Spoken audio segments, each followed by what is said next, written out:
Ok, entonces estábamos viendo algo que es un poco más conceptual, que tiene que ver con la difusión, que es el transporte de moléculas con diferencia de concentración, como acá se ilustra en forma bien gráfica. Entonces, lo primero que tiene que haber un gradiente de concentración que puede ser fase dispersa, aquí moléculas separadas, ¿cierto?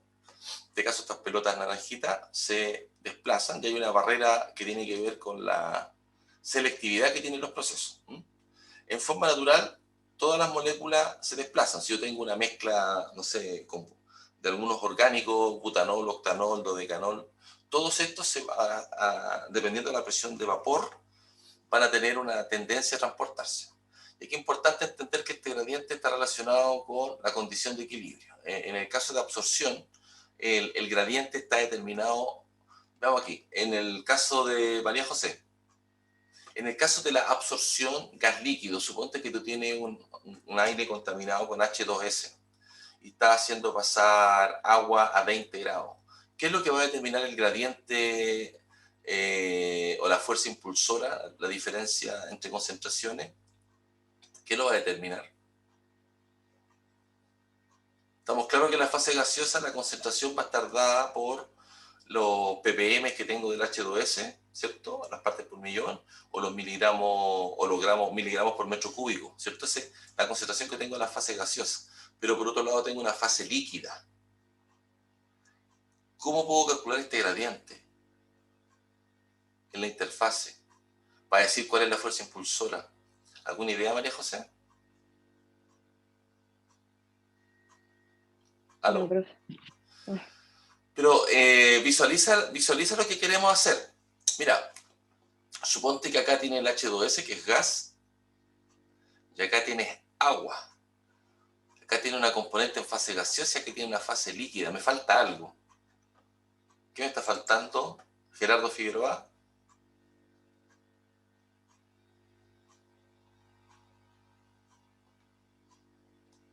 Gerardo. No sé, profe. Pero entiende la problemática que estamos intentando abordar. Yo quiero saber cómo calculo el gradiente que hay, pero acá tengo agua, nada que ver, como que no me cuadra. Ya les voy a decir. Recuerden la ley de Henry que relaciona la composición en equilibrio de la fase gaseosa respecto de una fase líquida. O sea, si yo tengo aquí, voy a inventar 1 gramo litro de H2S en el agua, lo multiplico por la constante Henry, me daría la concentración que tendría esa solución de agua en la fase gaseosa. Y es el gradiente de la condición de equilibrio en fase gaseosa que estoy comparando con la corriente, con la concentración que tiene la corriente del gas que estoy tratando. Suponte que estás tratando un gas contaminado que tiene 50 ppm, ¿ok? Y suponte que acá tienes 1 gramo litro en la fase acuosa de H2S, y lo que me dice que a esa temperatura, suponte que el agua está a 10 grados, la composición de equilibrio en la fase gaseosa es 5 ppm. Entonces el gradiente es 50 sobre 5. ¿Entiendes? 50 menos 5 el gradiente. ¿Estamos claros? ¿Cachaste, Eduarda, no?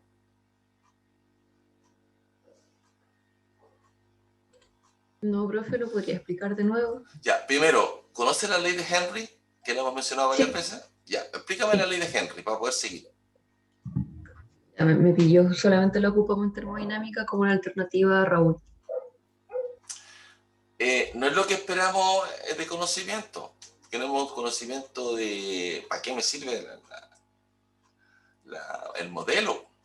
¿Qué relaciona la ley de Henry? Y si no, no te puedo explicar lo que estoy tratando de explicar si hay una cosa básica que no la entienden bien todavía. Rocío, ley de Henry. Lo hablamos, vimos harto ejemplo en la clase pasada, incluso hablamos del buzo, el nitrógeno y el helio.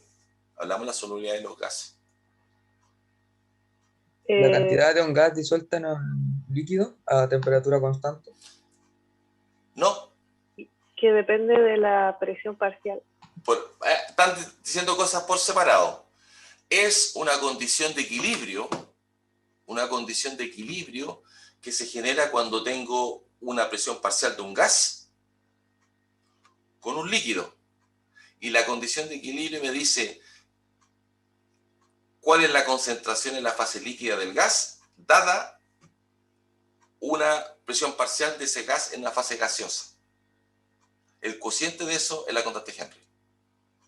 La razón de concentraciones líquido y fase gaseosa, presión parcial y concentración en la fase líquida, es la ley de Henry. Cuando cambia la temperatura, esa solubilidad baja.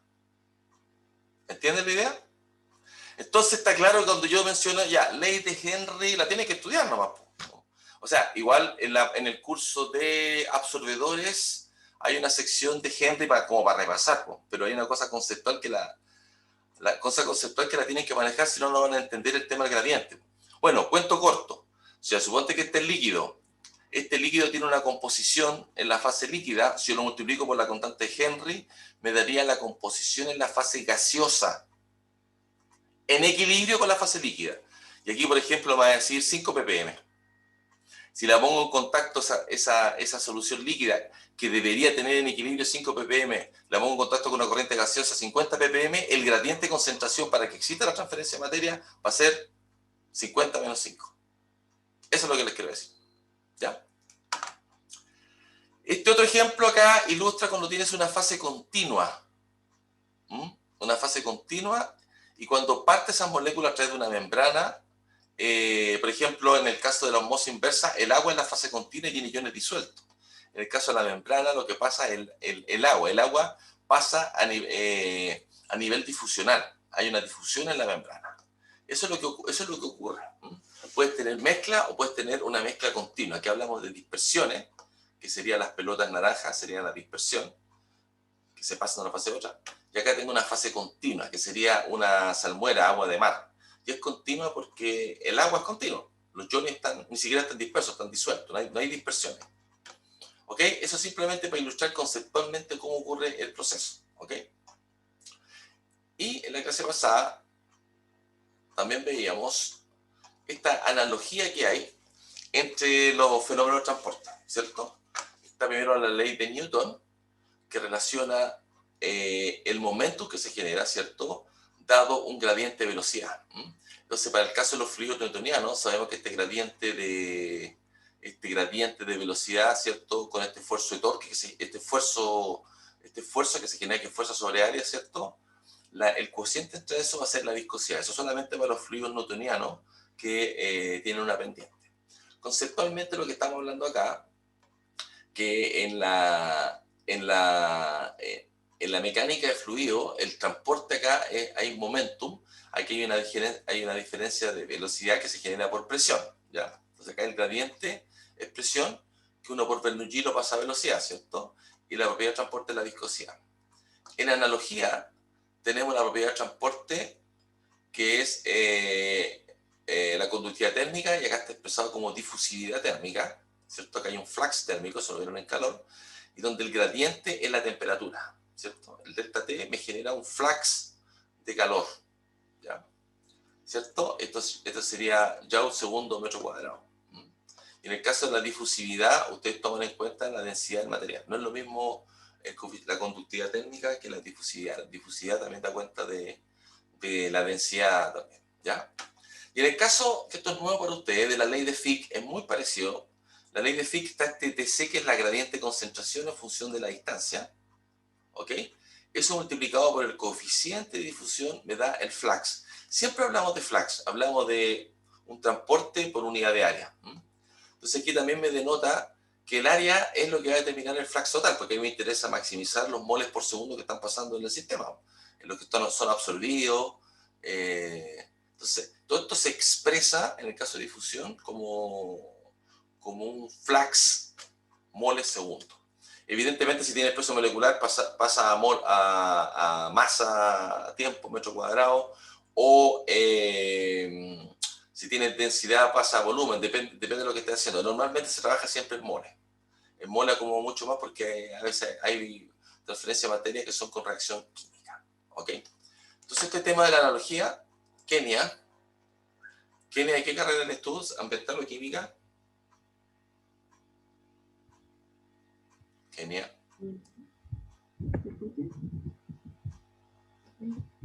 Te escucho muy despacito, Kenia. Voy a pasar a lo mejor a la María... No, María José la pregunté.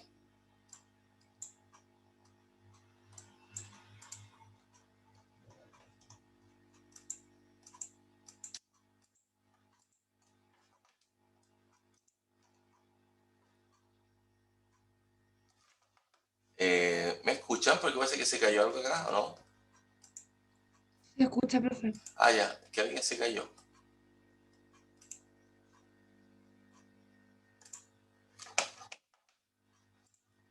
Ahí están los participantes. Alex Esteban, ¿me escuchas? Sí, profe. Hola. Hola, Hola. ¿tú estás viendo fenómeno de transporte, no? Sí. Ya, aquí simplemente para ilustrar que hay una analogía entre la transferencia de materia y la ley de Fourier. Esto también lo vamos a seguir viendo. Escuchen bien, ¿por qué estamos mostrando esto? Porque calcular coeficiente de transferencia de materia, no la difusión, algo más complejo, es súper complejo. Entonces lo que uno hace, por analogía, hace un cálculo de coeficiente de transferencia de calor, como lo que aprendieron en calor, y por analogía un par de ecuaciones, un par de números dimensionales, uno obtiene una fórmula o una ecuación que me relaciona el coeficiente de transferencia de materia, ¿ya? En este caso solamente le estoy mostrando como la base que hay una analogía entre gradiente de alguna propiedad, acá hay un gradiente de velocidad, acá hay un gradiente de temperatura, acá hay un gradiente de concentración, que me permite un flux, en este caso de mole, acá un flux térmico, y acá un flux de materia, de momentum, ¿cierto? De fluido, ¿ya? Esa analogía vamos a seguir utilizándola, ¿ya? Entonces, es muy parecido a todo lo que hemos estudiado, ¿ya? Entonces, fíjense que acá está la viscosidad cinemática, antipotencia. Acá está la difusividad térmica, que es la propiedad de transporte, y está la difusividad, perdón, el coeficiente de difusión, y que justamente tiene unidades de distancia y en este caso tiempo. ¿Ok? Llegaba a la misma unidad. Y acá solamente para tener en la cabeza los órdenes de magnitud, y aquí entendiendo un poquito estos números, la difusividad de los gases es súper alta, se mueven las moléculas para todos lados, mientras el tamaño molecular sea más pequeño, la difusividad es muy alta. El caso de los líquidos, la difusividad sube 1000 veces, más o menos, o 10.000 veces, y en la medida que son más viscosos, no por un tema de transporte, por la viscosidad, pero sí por el tema de que son las moléculas grandes, en la medida que las moléculas son muy, muy, muy grandes, es 10 a la menos 12. Y en los sólidos, ni hablar, por los sólidos en movimiento, igual hay difusión en los sólidos, 10 a la menos 20, 10 a la menos 30, se demora muchos años, ¿ok? Ahora, por favor, aquí una reflexión, si yo les digo que en los gases, la difusión es muy, muy rápida, y en la medida que el átomo es más pequeño, la difusión es cada vez más alta. Así como su conocimiento intuitivo. ¿Qué debería ser complicado de todas las cosas que hemos mencionado en cuanto a los gases que debería ser muy desgraciado desde el punto de vista de la difusión? Carlos Araya, ¿qué debería ser? Debería preocuparme. El profe dijo que las moléculas chicas tienen alta difusión. ¿Qué moléculas chicas tú conoces que podría causar alto problema en fase gaseosa? Hola, profe. Hola. ¿Cuál es la molécula gaseosa más chica que conoces?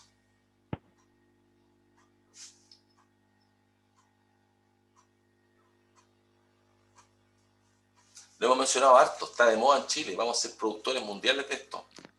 ¿El hidrógeno, profe? Excelente, el hidrógeno. Escuchen bien esto, vamos a ver un ejemplo.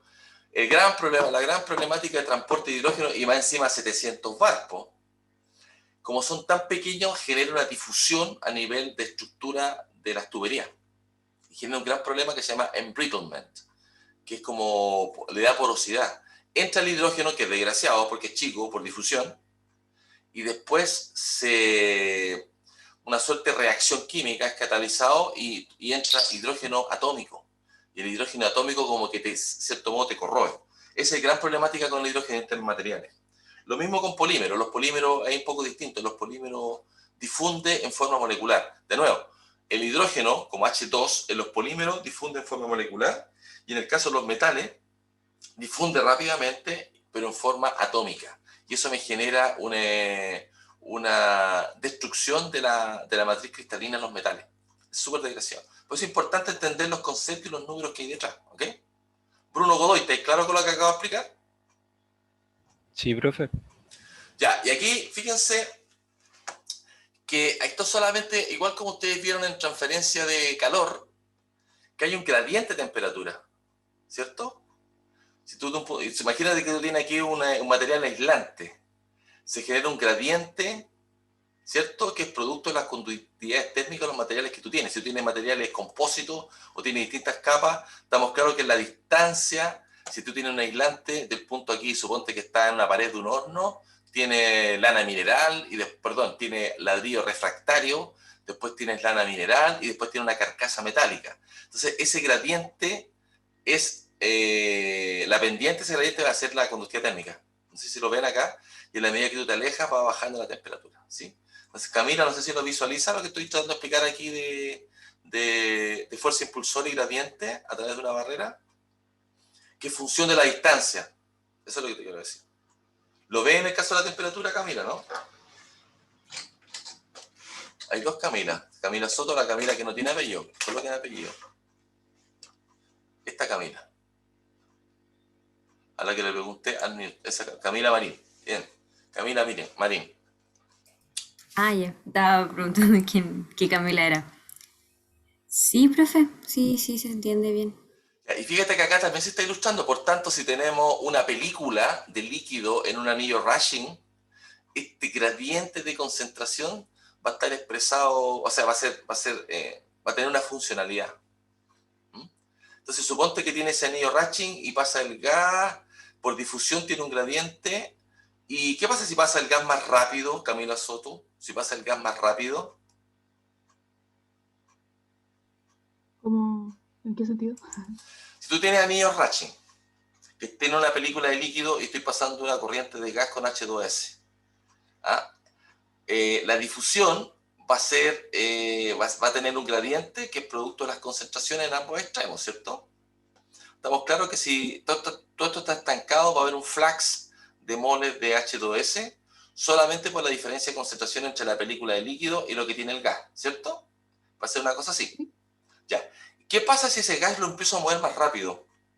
¿Va a aumentar la difusión? No, No. ¿Qué va a aumentar la transferencia de materia?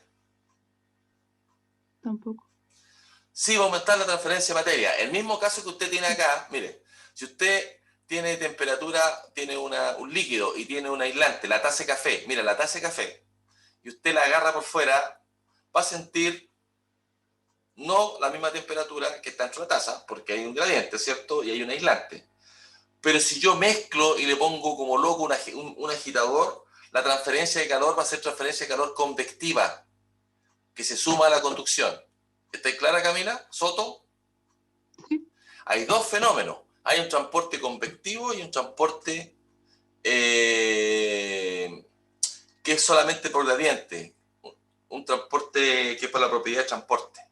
Entonces, en un caso hay solamente conducción acá, y cuando mezclas agregas convección. Acá también, acá solamente hay difusión y convección. Y la verdad, en la vida solo tenemos convección y difusión. Y lo importante de esto, para no quedarnos tanto en la teórica, es cómo nosotros ingenierizamos los procesos y producimos mucho mezclado, cómo generamos mucha área de transferencia y cómo generamos películas delgadas. Mientras las películas más delgadas son, es mejor la transferencia de materia porque hay menos resistencia. Al igual como ustedes tienen aquí los aislantes, para que tengas un mejor flux térmico, si quiere tener un flux térmico, el espesor delgado es mucho más importante. Bruno Godoy, ¿te enchufaste? Más o menos en esta parte, la del hidrógeno la había entendido bien, pero esta parte más o menos. Ya, lo que quiero decir que siempre hay dos cosas, siempre o hay conducción en la transferencia de calor y convección. No es lo mismo, por ejemplo, si tú quieres enfriar algo, dejarlo en el aire, que moverlo. Al moverlo tú generas convección. Lo mismo en la transferencia de materia. Siempre hay dos fenómenos. Va a haber difusión pura, que es lenta, y va a haber transporte convectivo de las moléculas. No es lo mismo dejar el té remojando que mezclarlo con la cuchara. ¿Te quedó claro el experimento? Sí, ahora sí. ¿Cierto? Entonces nosotros en la ingeniería de procesos vamos a ingenierizar estas cosas. Ingenierizar significa modificar. Bueno, y haciendo un poco más fundamentalista, el flux de materia o molar va a estar expresado por la difusión. Fíjense que de A a B, de un elemento que está disuelto en B, esta es la ecuación de difusión de una molécula, de un átomo o de una molécula, con un gradiente. Ocupamos el operador nabla porque puede ser en 2 dimensiones, 3 dimensiones, whatever, ¿cierto? Y la concentración. Aquí, mucho cuidado, pongan atención acá. Las unidades del coeficiente de difusión, la unidad es... esta siempre tiene unidades distancia-tiempo, ¿ya? Pero ojo acá, las unidades que expresan la concentración y el gradiente tienen que ser consistentes. Si esto está mol-litro, esto es una fracción molar. Entonces aquí me va a cuadrar mol-litro. Si yo tuviera otra unidad, si tuviera gramos-litro, tuviera una presión parcial, tengo que tener cuidado cómo expreso el gradiente para ser consistente con las unidades. En una tabla más adelante mostramos todas las posibles combinaciones de ellos. ¿Ya?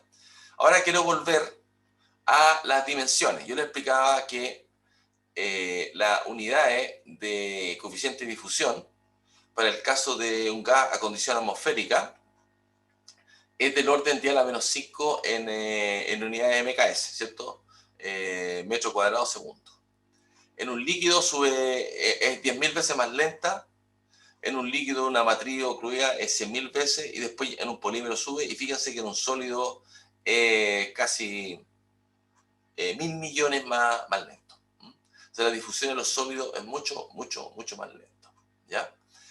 Aquí un par de cosas. Mientras los tamaños moleculares o el tamaño de la molécula es más pequeño, el coeficiente de difusión es más alto. ¿Qué podemos decir de la temperatura? Análisis de la temperatura y la difusión. ¿Qué me puedes decir? Que la difusión mejora con la temperatura. ¿Por qué? Porque hay mayor agitación de las moléculas. Excelente, ¿cierto? Teoría cinética de los gases, por ejemplo. Exactamente. Entonces, por ejemplo, el mismo ejemplo que es muy ilustrativo, si yo pongo una bolsa de té en agua recién sacada de la llave, probablemente se va a demorar un par de días en difundir. ¿Está clara? Análisis. Pero si lo hago en agua caliente, inmediatamente se empieza a manchar. Y uno ve cómo sube y hay transporte. Obviamente hay transporte convectivo un poco porque hay diferencia de densidades con el líquido. Yo hartas veces he estudiado cómo se mueve el tinte de té, ¿cierto? Bueno, y así, esta tabla la sacamos, todo el rule of thumb de diffusivity, no de acá. Pero ustedes se van al Perry. Dana Castro, ¿yo he usado el Perry? No, profesor. ¿Nunca lo has visto? Sí. Ya, ustedes saben que es un manual, es la Biblia, así como está el MARC para los mecánicos, está el Perry, y hay otro manual que es para los ambientales, que es el manual de ingeniería ambientales, pero el Perry tienen que tenerlo sí o sí, ¿ya? Sí o sí. Ahí salen estas tablas, salen millones de ecuaciones para calcular difusión, y lo más importante es que aparecen criterios de operación. Muchos de estos criterios son los que yo ocupo en las clases. El Perry es como un compendio. Y aparte hay otros libros que se llaman Rule of Thumb, que significan reglas del dedo pulgar. En el lenguaje sansano son las paltas. Así tal cual, las paltas como las pistas o los tips como para resolver algún problema. Esos son los Rule of Thumb, mucho más simplificados. De esto hay varios autores, tienen que manejarlo. Estamos haciendo ingeniería ahora. El Perry es una consulta para partir. ¿Estamos claros? ¿Estamos claros que el Perry tienen que conseguirlo todo? ¿Quién nunca ha visto el Perry? De los que está acá, sin vergüenza, sin que les dé vergüenza. ¿Quién nunca ha visto el Perry? Sean honestos. ¿Quién nunca ha visto el Perry? Levante la mano. Ya tú, pero dime, habla, po. ¿Quién es? ¿Constanza? Hola. ¿Constanza nunca ha visto el Perry? No. Ya. Me gusta tu honestidad. Mira, Tiempo atrás, un alumno egresado del San Joaquín, egresado, voy a parar aquí para que no estar pelando. Estaba haciendo la práctica y me preguntó unas cosas de membrana, perdón, de resina de intercambio iónico.